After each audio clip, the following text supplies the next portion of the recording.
Sorry, I'm random. Jane. Today's one of those days, don't ask me. Hey, Julie. It's Julie. Dean has one of those days. What day is not one of those days? Lately it's... Yeah. Monday was a real Monday for everyone I know. Yes. Yes. Julie Curtis, you gonna sit right here next to Noah? What does that mean? Come on in. It's like the Monday blues. Is that work or should I get up? Blues. Yep.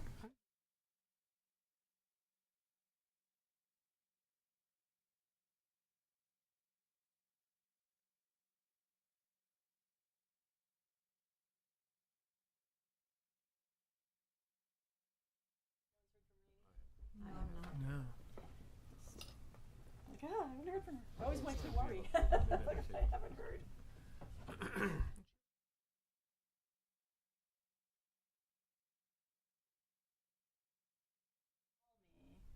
She usually calls and leaves me messages and stuff if she's not going to be there, if she needs a packet or whatever. So I haven't heard from her. Maybe we should call her. Not today.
All right. Do you want to shut the door?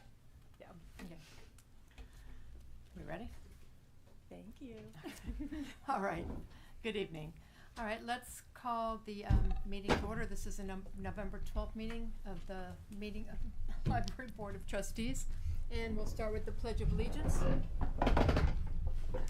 I pledge allegiance to the flag of the United States of America and to the republic for which it stands, one nation, under God, indivisible, with liberty and justice for all.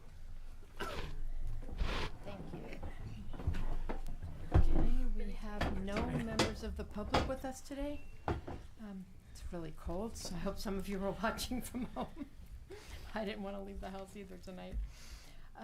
What I'd like to do, you should have all received this in your packet, the minutes for the October 8th meeting. I'm wondering if I can get a motion to approve, or if there's any comment. So moved. I'll Thank you. second that. Thank you. Get that, Julie? Mike and That was Ken. Michael and Kenny. Yep, Yep. first and second. Any discussion about the minutes? Perfect. All in favor? All those in favor say aye. Aye. And opposed? Perfect. Motion carries. Okay, I'm going to start with the chair's report. I don't know why I can't talk tonight. I think because it's so cold outside. And it's only going to get worse. Frozen your vocal cords? Yeah, my brain too. Oh my gosh. I was supposed to write a letter to go with the checks to go to the recipients of the scholarship committee. I don't know if some of you heard my dad passed away and I've been out of town. And then I got back and I had to take my dog to the vet. Nothing like what poor Corey had to deal with. But yeah, so I promise I will get that out by the end of the week so we can get those checks out to the people who we gave the awards to, both of them.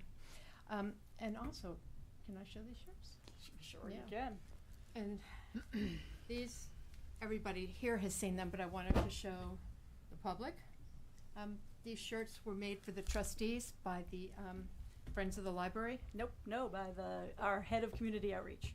Oh, Yes. in the library. Yes. Oh, never mind. Okay, the head of community outreach at the library. And they're just beautiful T-shirts, so I wanted to say thank you again and let everybody see those. Can I get the treasurer's report, please? That away. Last year. Yes. I have moved to an all digital. Now that we are all digital for our Look at that. reports, what I did, Julie, was actually ahead of the meeting, email you these Yeah, I figures. got it like 2 So that, minutes ago. yep, it was only sent about 20 minutes ago, so you're on top of it. So that I won't have to shoot you my chicken scratch. Okay, for the month of October, beginning balance was $701,613.16, $0 in deposits.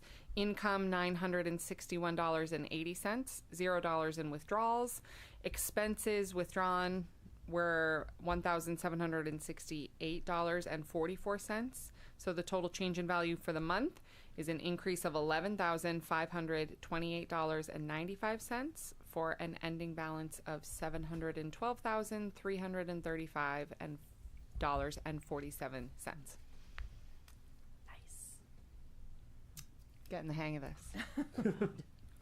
Okay, can I I'd like to get a motion to approve. I'll make that motion. Thank you, Julie. Second? I'll second that. Thanks, Jess. Okay, all in favor? Aye. Aye. Any opposed? All right, thank you, Corey. You're welcome. Okay, and Friends of the Library update, Noah. So I attended the last Friends of the Library meeting, which I mostly was just there to listen and meet everyone and take it in. But it was great to sort of meet the group. Most of the discussion focused on the membership renewal drive and sort of getting that going, and then sort of looking at some of the upcoming events. I think sort of the part that was sort of most related to me, and I think where the friends were sort of asking for maybe some guidance or some investigation going forward, was touching on some of the discussion we had in our last meeting about sort of future projects of the library and improvements and sort of fundraising for sort of larger projects like that, which is something I'll be investigating. But yeah, I mean, I thought it was great to meet the group. I think personally I hadn't been aware of all the different events that they have coming up, so I added them to my calendar, which is great. And I wish I had saved the minutes so I could run down all the events, but those will be shared in coming weeks. I didn't know if Noelle or Mike had anything they wanted to share, because I know they were there as well. I'll let Mike, if you have anything you want to say first. No, I attended the meeting with Noel, and like I say, they're very enthusiastic. They have they have an event coming, a violinist, is it this week? Yes, it's the violinist. Yeah, yes. classical concert this Saturday. Yes. And they're very enthusiastic and moving forward, and they have all kinds of ideas, and they're happy to see Noah and I there, and it's nice to be part of a group that is so excited about the library. Isn't it nice? I mean, I was struck by sort of the energy, and I think there's also, I know we talked a little bit about the open house day coming up, which I believe would be scheduled for... It's January 31st, so Thank usually you, yeah. they do the open house in December, but because it's usually always conflicting with other things going on in town, we had discussed moving it to another winter date. Yes. Where there's nothing going on and people will all come to the library. So they're still narrowing down exactly what they're going to do for that. But because it's going to be on January 31st, which is the last Saturday, the month of February is Love Your Library Month. So one of the things we're definitely going to do is latch on to that theme. And we're going to, like they always like to do something crafty. And so one of the things we're going to do is have hearts that people can, decorate, and they can put on their hearts like what they love about the library, and then we can hang them up around the building. So that's always like a nice visible show of like people's support for the library. So that's one of the things. And as usual, there'll be snacks, there'll be giveaways, there'll be music. And actually I just saw Michelle Shossi, the president of the Friends, tonight at the Historical Society meeting I was at earlier. And she and I were talking about whether we want to do building tours as part of the thing or not. So we're kind of talking about, and really there's only me who's qualified to do a building tour. So that's all about whether I'm there. And I mean, I always plan to be there. So, but that's one of the other things that we're. I did think something else that I thought was a good discussion that came up at the meeting that I think we've maybe touched on before, was sort of thinking about membership sort of benefits or perks to sort of entice people to become members, and tying that into, maybe it's a tour of the archives or a special speaker or something, which I thought was really important to sort of, encourage people to become a member because you'll get those additional benefits. So I'm glad that they were thinking along those lines. Yes, yeah, that's one of our big discussions I've had with them is about, because right now you become a member and you get early admission to the book sale, and that's your perk that you get, which is, for some people actually a really big deal. It's a good deal, but yeah, we've been talking a lot about like what else can you possibly get as a member of the Friends, and so we've been talking about having, if you get a good author, like a bigger name author who comes, and then if you're a member of the Friends, you can access the author beforehand for the first half an hour and talk with them, take pictures and whatever, blah, blah, and then everybody else gets to come in. Do some things like that to, make it worthwhile to be a member, have some other perks. So we're thinking, so if anybody has other good ideas about perks of membership, that, obviously they're everything the Friends make, right, is aimed at going back to the library. So it's all of any idea is a good idea, but they are really looking to try to branch out in how they fundraise, and Noah and I like kind of talked after or whatever, but they can definitely do better in membership. Sorry, Friends, if you're watching, I think you can do better in membership, but that's what we're working on. So. Yeah, and I think one of the things that I was going to start investigating a little bit was sort of from like a software technology side. Is there technology they could use to maybe streamline the membership renewal process, make it easier to take donations, that sort of thing? Software that is maybe not super expensive, but automate some of the processes. So that's something that I'm personally looking into. Thank you. Yeah. Thank you. And just because we brought it up, when is that classical concert? This Saturday? This Saturday, 2 p.m. and where? In the Gordon Room. And there's still, and the last I looked, there were still spots. I didn't look. I think I looked on Monday, and there were still a bunch of spots available. But I think there was about 50 people attending at this point, and so, there's usually a little rush at the end of more. But come on down. It'll be good. Thank you so much. Thank you so much. I'm not sure if this is picking it up. Okay, can we get on with this? The director's report, please. Gee, wow. So yeah, as usual, so I had written my report. Does anybody have questions about anything I wrote about before I get into the new thing or two that has come down since? Yes. Just about the two teenagers. Yes. What are your questions about that? I just and I don't want to go too deep, but so this is a recurring problem with these two? Or? Yes, yeah. So it kind of started with one of them, particularly with some other friends last spring and less in the summer. But yeah, and they don't come in and they're not coming in and using resources. Coming in to hang out at the library is totally a good use of the library, right? Even if you're not, looking at books or, anything like that. But unfortunately, like a new kid came along to join one of the other ones that we'd already been having some difficulty with, and it just became a very untenable kind of situation after a while. They would just come in and like you're good for 10 minutes and then you're like, hey, now I'm gonna start rolling on the ground and punching my friend, and then you break that up, and then they just and then they'd move up to the second floor and do it, and then they'd move to the children's and do it, and we had this whole system in place, and we did many strategies to try to work with them, make things better, do everything, and then it just reached a point where we were at a bad place that we couldn't. We had nowhere to go with them anymore, and they clearly did not respect our authority whatsoever. I spoke to them myself several times. Everybody spoke to them at some point or another, but they didn't really. They're young, right? Like they're young, so they're testing. It's a very typical teenage behavior, right? Like you remember you were a 13-year-old boy at some point, so you just. And so, so it's one of those things. You test behavior. You're seeing what you can get away with. So it's nothing like we want to kick them out forever. Like obviously we don't want that.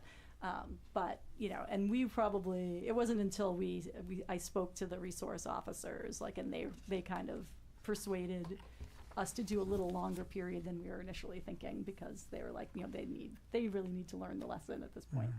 But, so but it's not like a dangerous kind of level. No, I mean they're not dangerous. I will say, well, we have to take that with a grain of salt. So I, in no way, shape, or form, at any moment, was afraid of those two kids, even though they were both bigger than me. But but some of the staff were. And I won't say that they were threatening. The kids were not threatening them, and they were not being threatening in their manner at all. I will not say that. But they were, some of the staff were afraid to engage with them because they're just boisterous, right? And if you don't know how to, if you're worried about talking to them, then it's and then we do majority have a staff of women, and you can be scared. And they were worried too about whether there would be, because the kids, we'd ask them to leave for the day, they would be outside, and then they would kind of hang out outside and be a little disruptive outside too, to patrons coming in and blocking the doors and the driveway, and some of the staff were worried about engaging with them outside as well. So it was very unfortunate to that we had to take to this level, but the parents were notified? yes, yeah. They didn't feel that there was any. Well, the parents didn't. We did not know the names of these kids, and the kids would not tell us their names, or they told us fake names. Very, Julie Curtis. Yeah, basically they're like, I'm Julie Curtis's, son. Just how dare you? No, they very much were avoidant of giving us any information about themselves. So, which is another reason that we ended up going to the resource officers, because we're like, can you identify these kids? And so they're the ones who kind of took it from there to go and speak to the parents and such. But the resource officers, they did know who the kids were? Yep. Oh yeah. So there's been the feeling is pretty good that they may be brought up to school also. Well, I don't want to speculate on that. Yeah, that doesn't concern. Yeah, the resource officers, that's their job to know the kids, right? So I will not speculate on anything that was going on in the schools. I can only talk about what happened in my own building. It's interesting that the parents didn't seem to offer anything, or I don't know about that piece of it. I kept my nose clean. only engaged in what I should have engaged in. Okay. So, yeah, Okay. I know. It's just that stuff happens sometimes. That's all. That's just the way. Any other questions anybody has about anything in the report before I talk about new things? No? Good? Yes? Yay? So good news is on Monday, we got yet another bequest. Wow. So, Warren Anderson, I don't know who Warren Anderson is. I don't know if anybody knew a Warren Anderson, but anyway, he is donating his collection of books and CDs, which may or may not be a good thing, who knows, and also a sum of $10,000. Nice. Which this bequest to the Peabody Institute Library shall be unrestricted and may be used by Peabody Institute Library in any manner deemed appropriate by the Board of Directors or other governing body. So no restrictions at all on that. So I have the money. I just sent back. I got this from the lawyers. I just sent back their paperwork on it. So I assume at some point we'll get a check from the estate. So that's yay, good news. That just happened on Monday. Yay. And Yay for the money. Our condolences to the family. condolences to the family, but thank you. Thank you for Yes. thinking of us, Very Warren nice. Anderson, wherever you may be now. so this was a bequest of the family? From the will, directly from the will of Warren Anderson. So if you want to pass it, I don't know if anybody wants to look at it, but I can pass it around. That's not the official document, but I just made a copy of it. So that's great news. Yay! Thank you, anybody who ever sends us money. That's always helpful to do all things. And just the other thing was, and I kind of talked about this before a little bit somewhere, and then I keep forgetting about it, and I remembered to write it down tonight. would, and this is everybody can think about it. What'll happen is I'll just send it if everybody's okay with it. But I was thinking of a little get to know the trustees, little series, and I'll just make up like 3 very basic-y questions, like, you know, what do you like to read or watch? You know, like nothing super personal. Well, it depends how personal you think that is. And just a couple little cutesy questions of get to know the trustees that we can sort of put on social media. So what I'll do is I will send around to everybody an email with my little questions, and you can answer them or not. Like if you don't want to answer it, don't answer it. And if you do, we'll do a little get to know the trustees thing. I just thought it would be a nice, fun little thing so people get to know. Like I'm trying to like, you know, do some more of this community outreach between us, the friends, the public, just to like get everybody to know each other. So, That's a good idea. yeah, right? Like that's what I thought. So, so I'm just gonna do that. So that's my other little thing I finally remembered to write down to say. And then the only other thing, which is in your packet, is Jess had asked about, we talked a little while ago about ebook circulation and whether it was something that was increasing, because we're saying we're spending more of our budget on ebook things. So I did include in the packet a little graph that I made. So I looked up the statistics to see what our usage is like. So when you look at it from fiscal year 22 to 25, it's basically a little bit over a 25% increase from the 22 to 25 of checkouts of ebooks. So that's pretty good. that's a pretty big chunk, pretty big raise. So that's just informational for you guys. So if you know somebody happens to ask about things like circulation or whatever, you can say like, "Hey, did you know?" ebook circulation at the library has gone up 25% in the last 4 years, but that's just significant. Another just thing of note is that's happening tomorrow. Is so there's, and I've mentioned this before, so there's a freedom to read bill going that's been going through the motions in our state Senate. And so it is going up for discussion in the Senate tomorrow. So you can hopefully, so we're hoping that it does go to a vote and that it passes.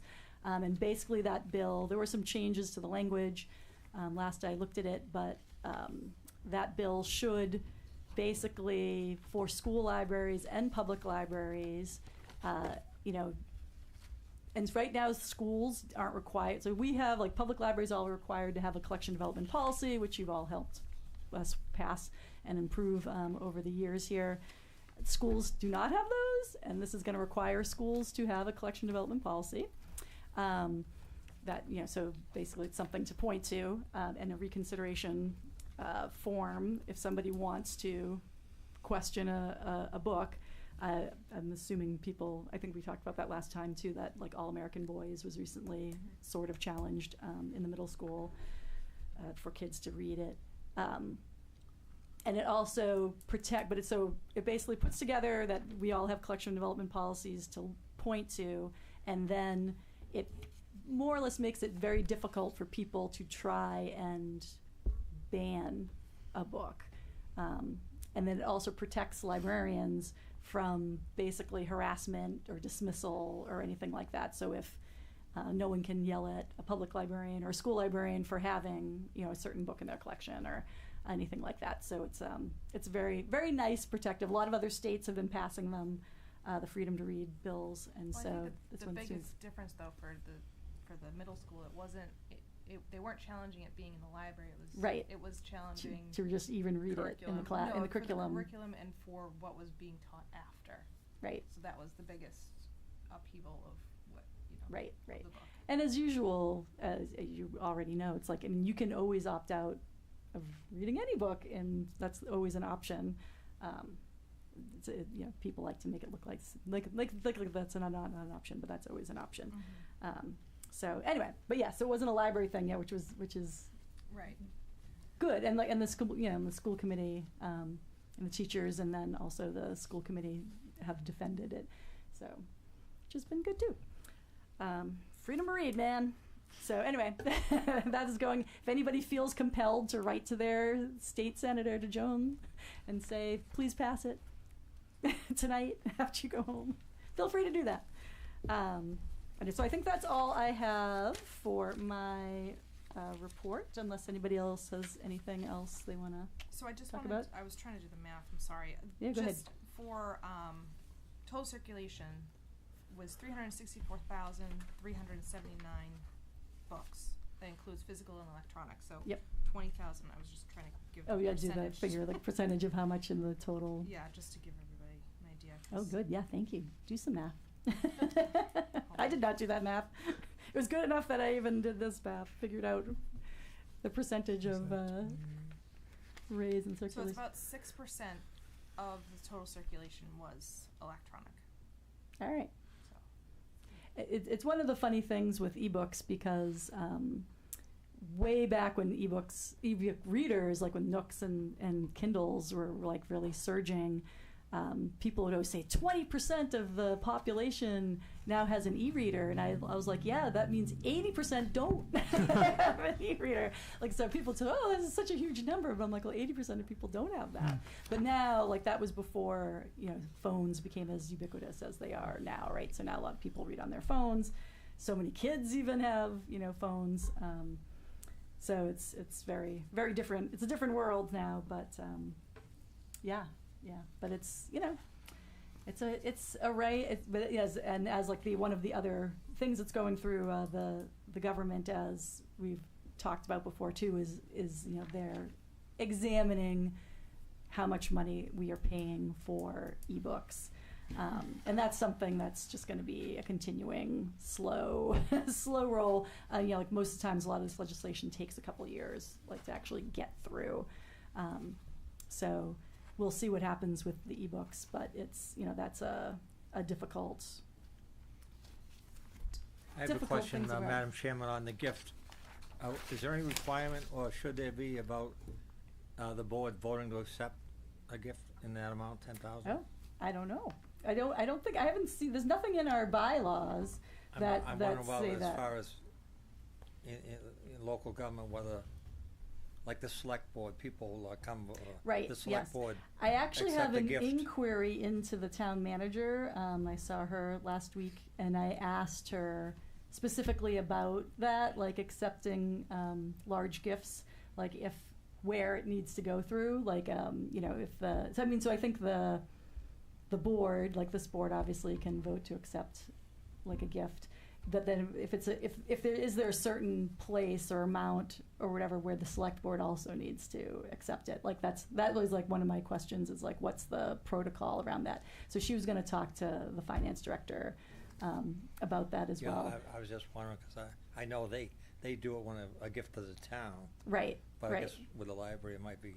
I didn't know whether that was. Yeah. Well, it's a really good question, Mike, because you know, say like the library does, right? Like the library is deeded over to the town, so basically anything we have can, you know, technically we can say is town as well.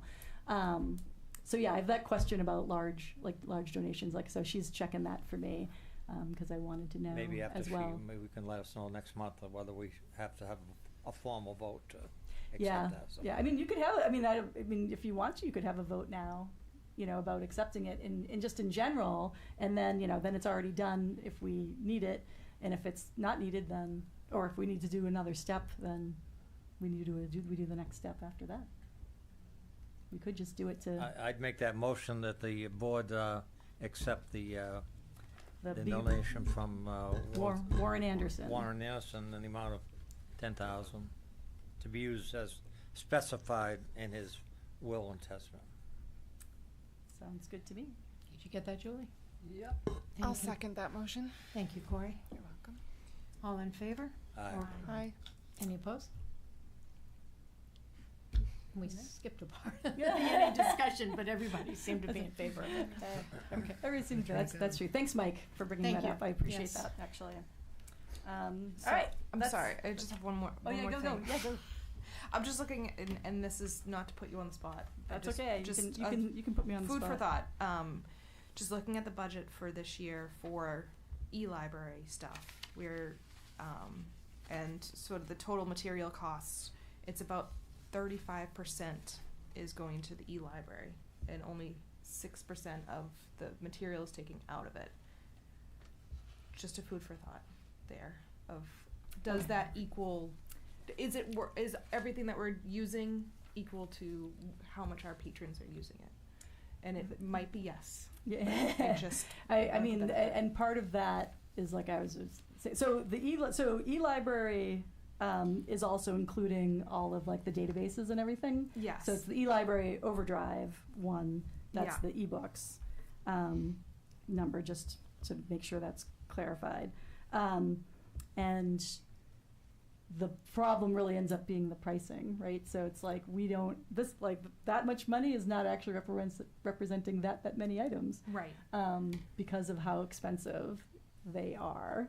So it's like a weird It is catch. weird, It yeah, is- I yeah, just it's wanted to- weird, and it's like a catch-22. There's like no. There's no middle ground. Yeah, there's no You middle can't- ground. There's You like no can't middle choose ground. like Netflix and like. Right. Yeah, no, Yeah, yeah. It's just It's all or nothing. It's very problematic. And as I say, it's a huge problem because, say you're spending a lot of money on invisible content that you have to spend, like that you only get to keep for a year or two. Mm-hmm. Which is more important for legislation to Right. sort of control that. Right. cost. Exactly. Right. Whereas right now I buy a copy of Catcher in the Rye, and we'll probably have it for 20 years, but this is like, oh, I have Catcher in the Rye on the ebook. I have it for a year or maybe 2 years, and I have to spend another $50 or $60 on it. I mean, it's crazy. It's It's like crazy. It's absolutely crazy. Yeah. So it's very frustrating, and not sustainable, right? Mhm. In the Right. big picture, which is why something's going to give at some point with it, which is also unfortunate. But yeah. I wish there was an easy way around that. But besides not having ebooks, it's it's almost like it almost feels like a waste of money, except that it's not. But, And but that's yeah. why I wasn't saying it was. Yeah, I know what you mean and everything too. All right, thank you, Jess. Anything else from anybody? All You sorts of gonna- good discussion. Are you going to cover this thing? Well, that's not on. That's coming That's up on the next- agenda. Coming up. That's Oh. not. We're not quite there on the agenda yet. Oh. You're just going to Oh the my end. gosh, that- You're just I'm going to the end. Skipping right to Just the like end. skipping right to the end. Okay. So, Yes. Next. and we just talked about ebook circulation. Okay, so old business, action plan suggestions? Yes. Did anybody? So I included in the packet my draft of. Obviously, I've never given you this homework before, and I always just come up with action plan suggestions anyway, because that's what I do for part of my job. But so this is the list of things that I had come up with. Some of them are carryovers from last year that I have not gotten done this year, and then I moved some into I think better categories. As well. I did just actually have a woman who wanted to look at the 1959 yearbook, and we don't have the yearbooks digitized before 1960. So that was why I added that one on. I'm like, hey, why don't we have these ones? And I think it was because we already had them digitized on like CDs for some reason. I don't know why, but they were.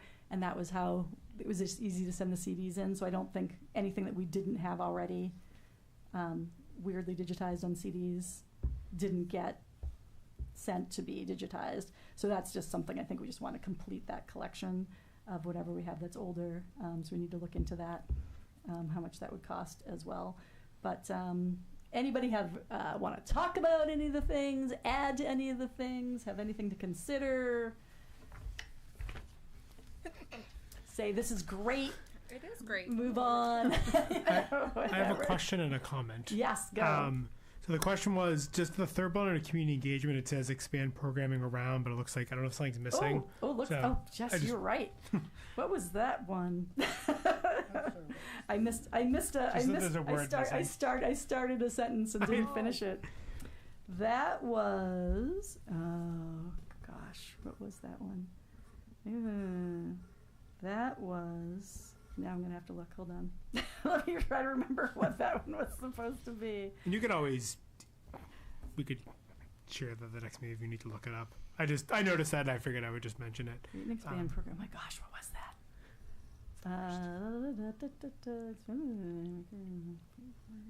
I honestly don't remember at the top of my head right That's now. That's okay. Cross that one out, everybody. Until I come back with whatever that is. And then I sort of had two related questions. I love the idea of making the welcome brochure available online. I think it's really important. I love the idea of making it available in Spanish. So I had sort of two related questions were, are there any other languages that you should consider beyond Spanish? And two, what are there existing outreach efforts to Spanish speakers, or are there sort of other related outreach efforts to sort of not just create the welcome brochure, but to actually to get those folks visiting the library? So I don't know if there are like any related outreach efforts around that. So we do have like English as a second language classes. We have a bilingual playtime story. Okay. What's it called? Bilingual playgroup is the word. Playgroup as well. And we do have the person who does both of those things. She does some outreach for us out and about places because she's more connected into the community than we are. So she's been doing a lot for us that way. But we're actually trying to figure out, because that was one of the problems that we had before was when we were doing surveys for the strategic plan, was we did have them translated into Spanish, but it was like, where can we put them, right? So like where people are gonna see them besides the schools. Like, I mean, we can like send things to the schools. So the other language, so we Children's actually does very occasionally puts out a sheet that just kind of says, what language do you speak at home? And people fill that out all the time. People just write on it. It's really very interesting. So people in Danvers speak a large range of languages, but Spanish is the most common, and then Portuguese is like the runner-up after that. But there is a pretty big range. And obviously we had, the last year or two, like we had more of Haitian Creole going on, but of course that's changed, that dynamic's changed again as well. So and that, like, we've have, so we've really expanded the world languages collection in children's as well to have a lot more languages in that way. But like for our world languages collection for adult, really right now that's just in Spanish. A lot of it's just because it's harder getting materials for adults in other languages. Yeah, that makes sense. Yeah, but we're working on it. That's great. Poking along. And I guess one other sort of related language question, I love the idea of having the ASL interpreters. So for events, will you hire, and you may have discussed this last meeting and I just forgot, but will you hire an interpreter? Like, will someone need to essentially request an interpreter when they're interested in an event, or how does that work in terms of getting? So it's all a process. So the state has a site that you request interpreters through. You have to put in information that's basically what the event is, how long it's going to be, like whatever you have about it. Depending on the length of the event, usually they want to hire 2 interpreters. Yes. You probably already know this, but 2 interpreters, depending on the length of the event, but like so they can spell each other. And so it does not need to be for a specific person. It can just be general audience. So that's like how we've been doing it for the most part. So that, and that also just doesn't put the onus on people to have to tell us. Right. And then we just try, like, if we know it's going to get filled. That's the one thing that's a little bit dodgy, is that it's not dodgy, but it's just when you put the request in, you have no idea if it's going to get filled or not. So you have to kind of wait, and often it won't get filled till fairly close to the event. So that's a little bit like, it makes it harder to advertise it, because suddenly you're like, well, and now with sign language. So that's like makes things a little harder, but. It's been very well received when we've had, when we've had them. And the nice thing is a couple of the events did get, a DCAT was there to film them, and so then that makes that an extra accessible thing. I might try to aim, and so the friends have said that they'd be willing to fund some of the sign language. I remember we discussed that at the last meeting. Yeah. And so we only did one event this last year that was what's called CART, which is a virtual event, and someone live translates it at the time. And so we did do an event where someone did that, and that was a lot more expensive than hiring 2 live interpreters. I didn't realize it would be so much more expensive. I was like, wow, that was really pricey. Not to say that we wouldn't do it again or anything like that, but it was costly to do the live cart interpretation. So again, that's something else to work on. And I will say, if it, in addition to the interpreters being cheaper, from my experience, just from my work, deaf people who are ASL speakers, they prefer ASL over captioning because ASL is their language. Right. So it's cheaper and more preferred, I guess. Yeah. Well, the captioning is actually, I think, way better for people who are hard of hearing. Yeah. So that's where that comes in. Better than the captioning, right? ASL, Yeah, right. And to say now, I mean, I put captions on my Everything. TV shows all the time, right? So, and even things I've seen before, and suddenly it's being captioned, I'm like, oh, that's what they were saying, or because it gets the background stuff too, and you're like, they were saying that, so. I've captions, man. That's a game changer, but. No one has any sound up on their social media. They're all just reading the captions. I know. So reading is really uptick. People have to learn to read because of the captions. That's all. And now it's a skill, right? That's a whole. Which show was it? Was it? Stranger Things. Stranger Things made news for their captioning because whoever was doing the captioning was the times when it was just music or things like that. They're like atmospheric, scary sounds or whatever. They use these really descriptive words to describe what was happening. And so people were really, so we were watching Stranger Things with the captions. I'm like, what is this person writing? But it was quite actually interesting. And so now that's a thing to capture what's happening when no one's talking in a really descriptive way. So makes me want to be a captioner. Anything else? No, yeah. I've occupied enough time. Okay, no, that's fine. Julie. Yes, thank you. The start process of feasibility. Julie, can you move the microphone Move the mic closer to Yeah, your come on, little you mouth. get one. There you go. Yeah, get close to it. Don't be afraid. Nice and close. All right. The last thing, start process of a feasibility study for renovation. Is that for the whole library, or Yeah. is that? Right. Well, so because we're talking about renovation, so what we have to get to, which will take a while, is you end up engaging architects to do a feasibility study. And when they do, so I was actually talking to some architects at the conference I was just at, and so they would come in, they'd look at the whole building, and at all the possible things that could be done, for the building, whether it's those non-insulated windows that we have, through to, whatever, replacing the elevator, or recarpeting, fixing the cracks in the walls, everything.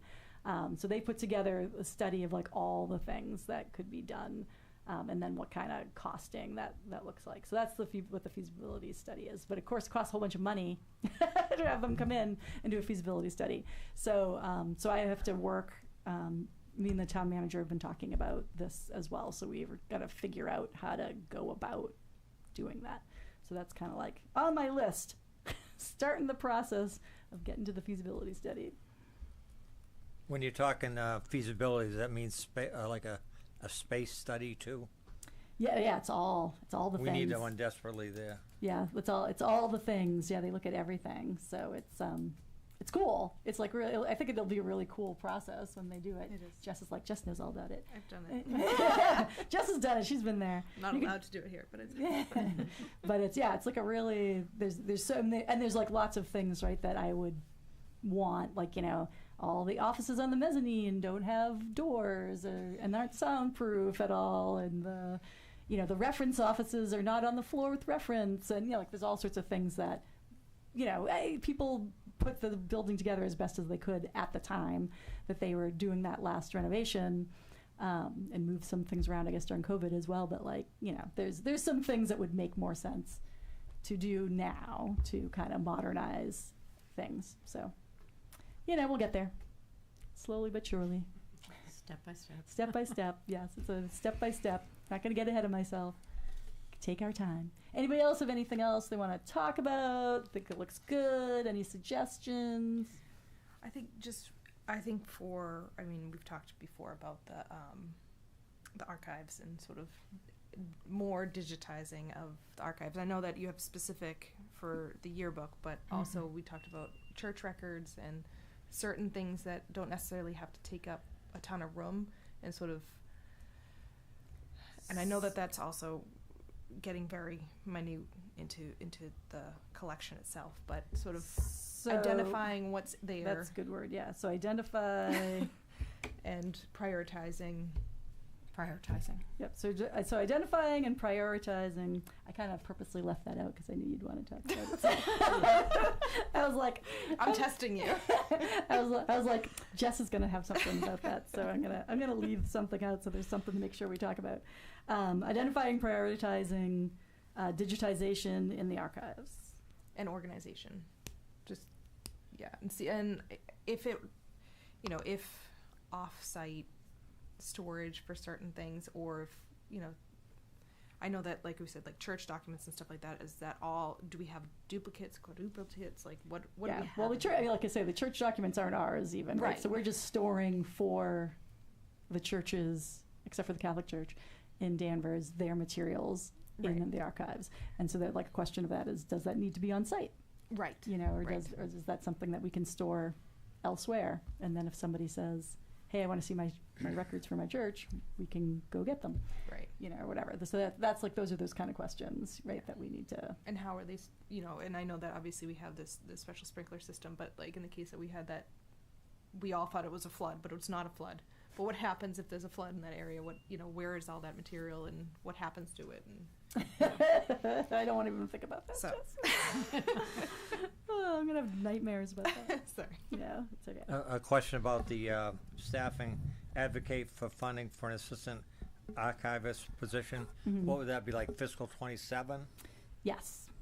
Yeah. So I've actually already told the town manager since I just saw her, but budget meetings in a few weeks, but I do not expect that we'll get funding for this yet, but I'm going to begin to advocate for that, because I think there's enough work down there that we need someone, we need more than one person, down there, making the archives a even better and more accessible place than it is. Not possible to make the pitch for this coming budget, right? Well, no, it will be for this coming budget year, which is FY27. Okay. So, I'll make the pitch. We'll see where the pitch goes. Have them take a tour. Well, even if it's like, it has like a 3-year, like, and then and then have to be approved to keep that money. So like, right. just throwing that out. Yeah, yeah. I feel like how it'll more likely go is that I ask, they're like, not this year, and then the next year you ask again, and they're like, okay, well maybe this year we can half fund you, and then like the year after that they'll say, yeah, okay, we have the money. I feel like it'll probably go more like that. I have reasons to make my case, to them, so I've already done my paperwork for that, I guess, but. So or maybe yeah. you can do the half the first year. So basically, you go for the moon. Yep. Shoot for and the you moon. see if they'll give you a star. So that's we'll see what I get. That's what I'll say. We'll see what I get. We want the Milky Way. Can I just ask a quick question for the for the digitization? And you might not know the answer because I know it says investigate cost and ability. Is the cost at this point just labor, or is there technology you would need to do we have the technology to digitize now, or do we need to purchase that? That is an excellent question. What we have done at this point is we send out, so there's various companies that this is what they do, right? Like they take your stuff, and so the newspapers we have available and stuff, those are all sent away in microfilm and stuff. We send it away. They digitize it for us. They put it all on that website that we have. So they do all that work and make it searchable and everything. So we could do, so we do not have the ability to kind of really large scale, right, do that at that time. And we really need, if we really want to do some of that stuff in-house, we need to purchase a nice a nice one of those above scanner things Yeah. with not like the ones you press your book down in. Not one of those. Not one of those. So so that's something to investigate as well. But yeah, like I would say that we would send out the books, to Advantage Archives is who we've been using, and a lot of libraries use them. And they have a pretty good turnaround time, actually.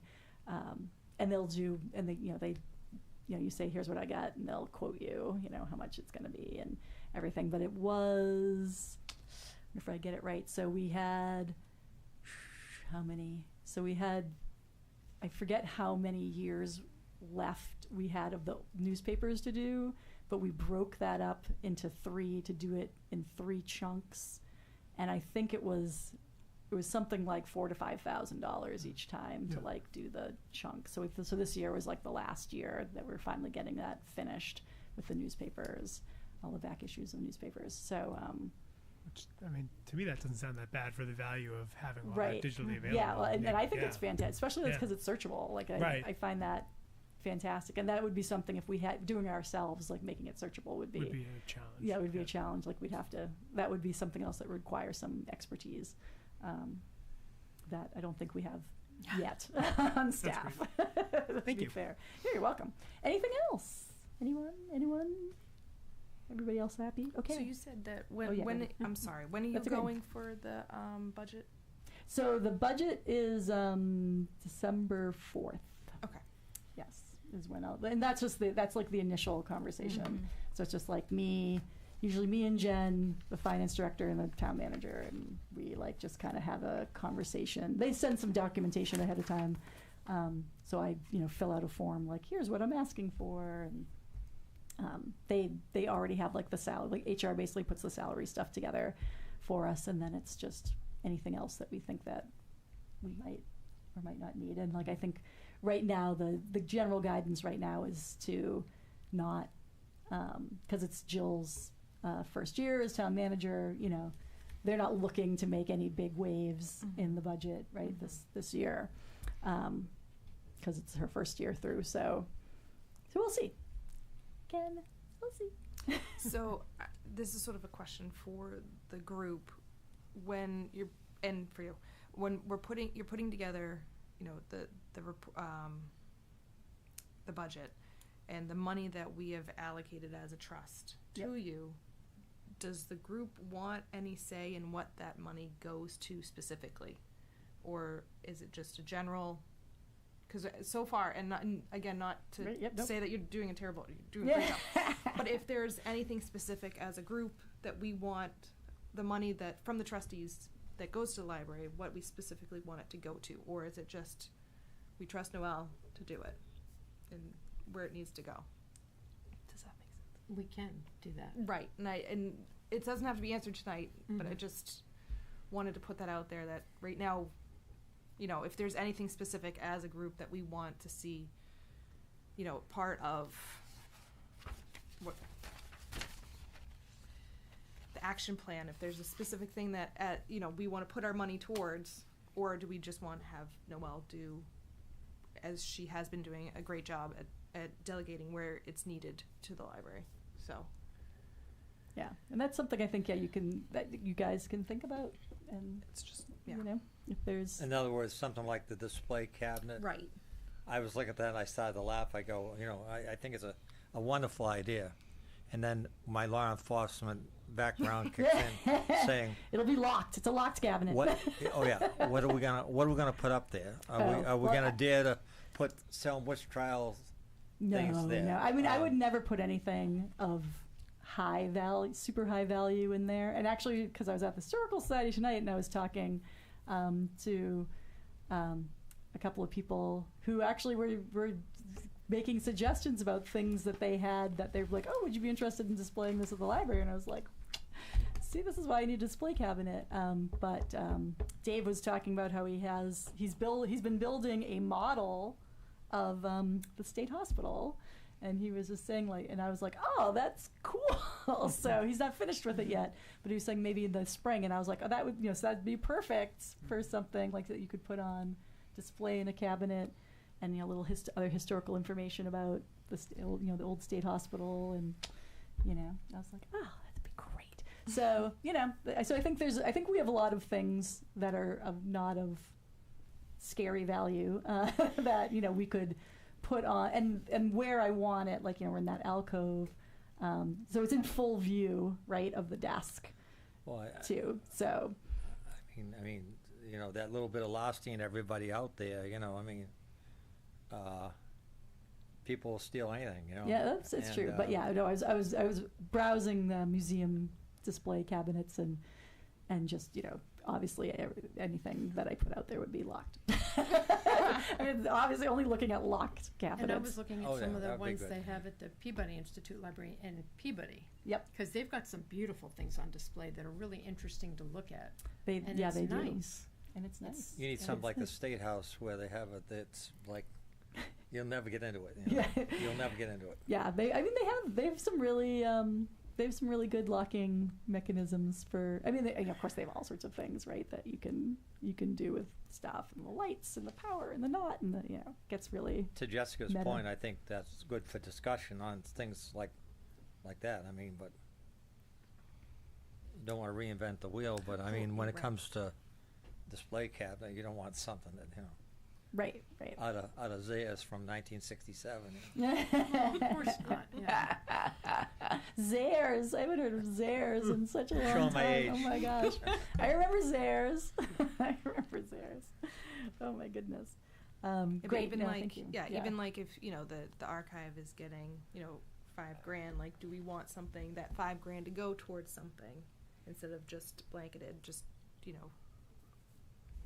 what's there? Right. Say, like, do you want 2,000 of that 5 to be going to digitizing, Right, or right. or something, like that, right? But, Yeah, the- like for example. earmark it, Right. in some way, or some, like, I wouldn't say do the whole No, but the whole 20,000 or whatever like that, but but if there's stuff that you want to think about earmarking, I think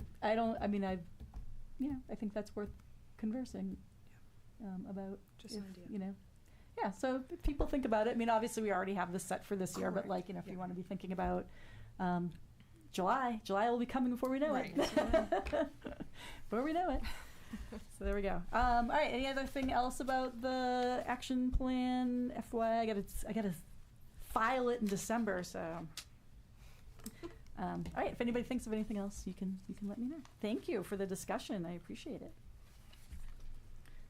All right. Moving on to new business, Madam Chairperson. Okay, so we will move on to new business. And I think we're going to ask Noah for some help with this one. He brought up the issue of trust fund mission statements, Yes. which Noah and I had this conversation, and so I'll let him talk there. Yeah, so I'm trying to dig back in my memory for our conversation. I'm just kidding. So I think this sort of came out of the, and it's actually a nice transition from what I think Jessica was talking about. But this was sort of born out of some of the conversation with the Friends of the Library in terms of the money they're raising, but also the trust fund, and sort of, is there essentially a more active, I don't want to give the trust fund sentence, but is there a more active role for the trust fund in terms of, yearly disbursements from the trust fund? Can we be more sort of active in how we're using that money? And I think sort of part of that starts with what is the mission of the trust fund, because I sort of put my hat on from working on higher ed or nonprofits, like, it's thinking of it like an endowment, and where would some of those funds go, and can it be used to maybe sort of fund some of the things that the town is not quite ready to fund, for example, because I think there's always that balance with something like a trust fund where you want to have it in perpetuity to be there for security of the future of the library, but also there's quite a significant amount of money there, and could we be using it maybe in a more strategic way to say, are there things that we want to devote some money to that could either help staff, increase services to patrons, whatever it might be. So I think it's just sort of a discussion to have, but I think part of the top line thing is like, what is essentially having a conversation of what's the mission of the trust fund and how do we think it should be used. So I think it was more just maybe Throwing it out there, getting some thoughts from people, because I, sort of looking at the trust fund, I'm like, that's a significant amount of money. And, in some of the conversations that we're having, especially about the future of the library, with renovations, things like that, especially with uncertainty around what the budget might look like in the next fiscal year, I think it's just a good time to have that discussion. I don't know if I missed anything, but No, and the only other thing I'll add to that, and I showed Donna when she was in my office the other day, so when there were the two funds, when you had the George Peabody Society and then you also had the other trust fund, so the George Peabody Society did have a mission, but the mission statement, I should have brought it with me, I forgot to bring that with me, it was extremely vague. It was just basically So said broad. to supplement the library, in any way, basically. It was kind of like, it was just for supplementing, was what more or less said. So I mean, I'm not saying that we need to have a mission statement for the trust, but it is like just an interesting point that there was a mission statement for the George Peabody Society. When we merged the funds, that did not seem to go along with it. And so, and just when Noah and I were talking, it was kind of like, and it's not something that we need to solve tonight, but maybe it's something we have an ongoing discussion about is, do you, as the trustees of that money, want to think about how you use the money, what uses the money should be for? Like, are there things you don't want to say you're going to use the money for? Are there things you do? So it's just, I mean, it's you guys, it's the money, it's the trust money. You guys are all in charge of it. And, and it's very amorphous, right? It's just, the money's just there. And I'm not saying that it's a bad thing to have it, not have, anything on, any stipulations on it. But just, when we were talking about it, we're kind of like, well, is there any unwritten things or understandings? Like, Mike, you've been on the board the longest, in this room anyway, like Greeny's not here.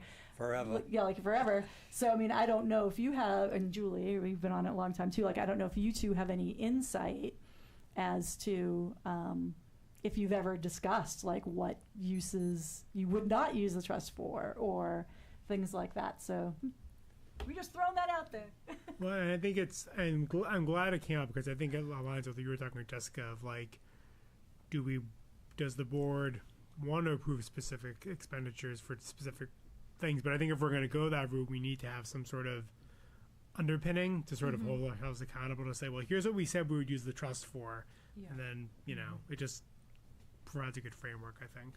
And this might even be something that's subcommittee work, right? Right. That's what I was going to say. of It like, almost yeah. needs to be, and then present it to the whole committee.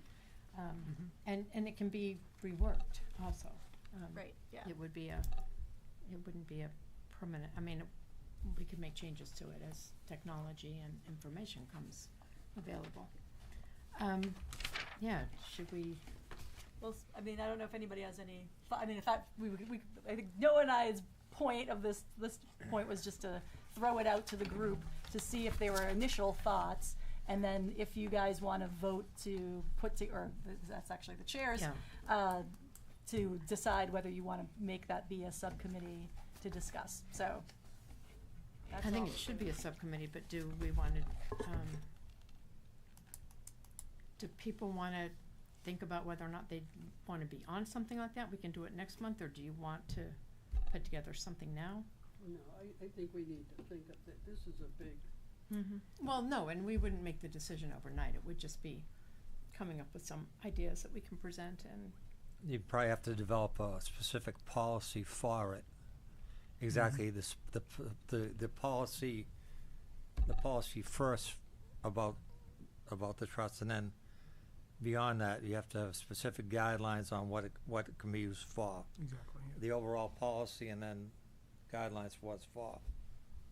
The last thing you want to do is use it for something like renovations or something like that. That's the town's responsibility.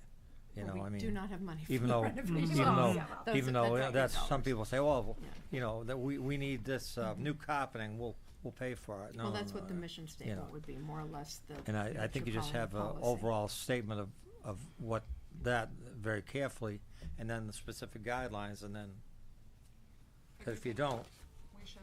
it'll go everywhere. a subcommittee is definitely in order on this, and I think with 2 members absent, we should table this. That's fine. Yeah. So can we put that on the agenda for next month? And I'll just add to that as just for food for thought as well, about it. Like, you know, you're saying, Mike, right? Like, yeah, we should put together a policy. We should say like what we can and can't use it for, and this is something, right? I want to say sort of protects it as well, right? So it's like someday all of you will be off this board and new people will be on the board, right? And so we want, because the thing that got lost when we combined, I mean, I wasn't here when that happened, when that got combined, but you know, like the George Peabody Society was kind of like the donation piece, right? So if people wanted to donate money to the library, or like you wanted to do fundraising, like that's where it went, was to the George Peabody Society, right? And then that kind of disappeared. All of that piece of it kind of disappeared when they got merged together, and so that's like a whole nother thing to consider. Is this something that people can? I mean, we have like these bequests, but like, you know, things that people can actively donate to or not. Like, I mean, I know you've done galas and things like that in the past, and you still had like the separation. So like that's a whole nother piece, and then that might need some more investigation that I don't know anything about, you know, as far as what's legal and not legal, and you know, maybe Bob Guimond can, you know, do some guidance there as well. But those are some other pieces, and it just, you know, when Noah and I were talking, especially if we're talking about raising capital, doing a capital campaign at some point for funding for renovation of the library, like it's going to be important to know, because people are going to ask about the trust fund money and why are we not using it for X purpose, you know, like this purpose. And if we don't have anything written or, you know, saying like what we're doing or not doing with this money, like that's going to come into contention, I think, you know, later on. So that, like we want to make sure we have that settled before we get too far down this road. Great idea. So that money is completely under the guise of the library trustees? Yeah. Yes, the trust fund is completely under the trust fund is. Yes. I think we need a That's policy. what we're for. Yeah. So we need, so it's a good idea. That needs to be, because what we found was not sufficient. It was just too broad, too general. So, so general. That was so general. like, yeah, use it to help the library. Okay. Yeah, that's literally what it says. Well, it has happened in the past. Like years ago, we used to have fines. Yep. Believe it or not, there were fines for people that overdo books. You know, they come in and I mean, it got eliminated not too long ago. But you know, did that money go to the trust fund? No. The It went town, to the town, right? the town took the Right. money. Right. Yes. But I was going to say, like, no, it wouldn't go to the trust fund. I mean, it shouldn't go to the trust fund. I was going to be horrified if it was. Like, oh my god, tell me that didn't happen. Went to the town. The general fund. Yep, into the general fund, and that is actually one of the things that people mistakenly, and this is almost every town, mistakenly would think if they are paying the fines, like, oh, I don't mind paying my 50-cent fine, it's going back to the library, but it goes to the town, and does not mean that it's coming back to the library. I mean, it usually would in some way or another, but if it's just going to the town's general fund, then that doesn't mean the library is ever going to see that money again. So it's it's also a barrier to service, but but that was the other thing. Anyway, yes, okay, good. So subcommittee. Yep. Next month we will. Excellent. Thank you, everybody. All right. So I'm gonna try. I keep trying to run the meeting. Sorry, I'm gonna stop. Oh no. Okay, so we're done with the trust fund mission discussion. Okay, so let's move on under new business to the Nook purchase request. The Nook purchase. Speaking of money. It's like we're talking about money. So also in your packet. I'm making my pitch. So the other bequests that we got actually was from 2023, which we have still in that CD, I believe, is we had that bequest from the Thomas Bond of $100,000, which has no stipulations on it except for not to use it for employees or benefits for employees. So otherwise we can use that however we like. And then we're getting this other $10,000 coming down the pike as well. So this so this is a thing that I've been coveting for a long time. But every time I go to a conference, the Nook Pod guy is there, and I sit in the Nook Pod, and it's amazing how quiet it is, considering it's open-sided on one side, but the acoustic panels around it really dampen sound a tremendous amount. But right now, if you ever, and I know some of you, like Jess and Corey, go down to the children's room, and they will perpetually see tutors down there at tables working with kids. So we have like so they get scattered around, but there's also a table at the bottom of the staircase, on the inside of the staircase, where sometimes tutors will sit as well. And that does make ambient sound go up the staircase, which not everybody's fond of. But I happened, when I was at the last conference, to speak to the Nook Huddle Pod guy, and I was sort of like, because they're usually like $7,000 to $11,000 depending on what features they are, and I was sort of like, oh, I don't know about money, and he just kind of said, oh, I know somebody in Chelmsford that they have a couple in their showroom, and they're looking to get rid of them at a lower cost, and so he connected me with this lovely sales guy named Dave, who got in touch, called me up. So this is like an amazingly cheap price. I mean, it seems so expensive, but these are, the Nook Pods are actually much cheaper, and they're actually really cool. They have single ones too with doors, which would be super cool to have up in reference, a couple of those, but I'm not going for dreams right now. I'm just going for this one, which, including delivery, we could get. And it would go right outside, so at the bottom, very, very bottom of the staircase, right outside when you come out and into that little lobby area across from the quilt.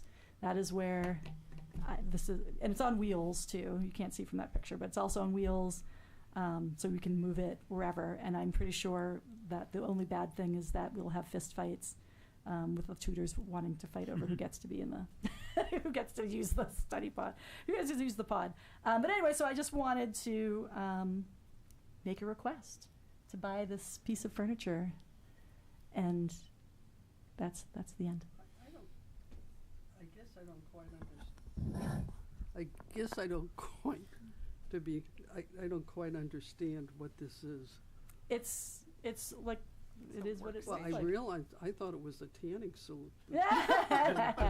It has like the fun pink light in it right now, but I seriously, I don't understand what it is. so it's a little booth that you sit in, and you can't hear very much of anything outside of the booth.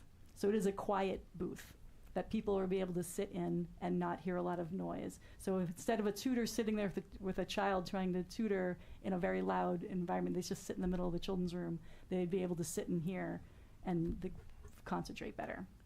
It's a workstation It's for up to kind of 4 people. Yeah, for up to 4 people can fit in it at a time. And I'm going to tell you right now that once people know it's there, it's going to get used constantly. People are going to come from all over the place to use it. How many are you I'm just looking to get this one. Just one? Just one. Right now, I don't know where else I'd put other ones. And they're customized. Like this, I just want this exact one right now, because this is the exact thing from a showroom floor that they would sell me at this huge discount. But like, you can make them, you can get ones that are wheelchair accessible, that don't have the wheels, or they have the wheels, but they don't have the chairs in there. So you can put your own furniture in if you want, so that you can wheel a wheelchair in it. So you can have nothing. This one happens to have a whiteboard. You can get them with different backgrounds if you want. As I say, you can get smaller ones that are just single person ones. But I just want this one right now. I'm only asking for this one right now. Do other libraries in the area? Oh, yeah. Actually, yeah, lots of libraries have them. A lot of them have multiples of them. They'll put them, and they'll put them in line them all up together as well. I can't tell you, Julie. We'll get this, and you're going to go sit in it, and you're going to be like, this is the best thing ever. She's making faces. I also love the idea. As a frequent user of the children's room, as you mentioned, the tutors definitely need a more dedicated space, and I can totally see how, the noise could be disruptive to others in the library, even though the children's room tends to be loud. But that lobby area is definitely begging for some nice seating and something inviting and dedicated, where students and tutors or students and parents or teachers can work together. And I think fortuitous that this happens to be on such a generous sale at the same time as we just received this $10,000. And I trust you, and I would move to use our new bequest to purchase this. Okay, do I get a second? I would say. Second by Ken? So I just have one. Yes, go. Now Well, there'll be a few- discussion. I'm sorry. No. I just, the size of it, the height of it, and so, sorry, I'm putting my work hat on. Yep. Go ahead. If the sprinklers can get through it. That is my one question, because a lot of times these have roofs on them. Yep. And if it's too close to the ceiling, it has to be at least 18 inches below well, the I ceiling. mean that's the ceilings No, high. Like okay, no, I just want this to. there, I'm yeah. just thinking myself, and then Yep. It's high having ceiling right there. Yeah. so, and it's open, which is fine by Yep. fire code. So I just want to make sure that the height Yeah. doesn't restrict. Yeah. No, it's high. It's high. I mean, yeah, it's high ceiling there, so Okay. yeah, it shouldn't be a problem. Yeah. And I would speak to them just for fire code, just to make sure that it's like. They've been around for quite a long time. No, at I this know, point but too, just yeah, to but- have that right. Yeah.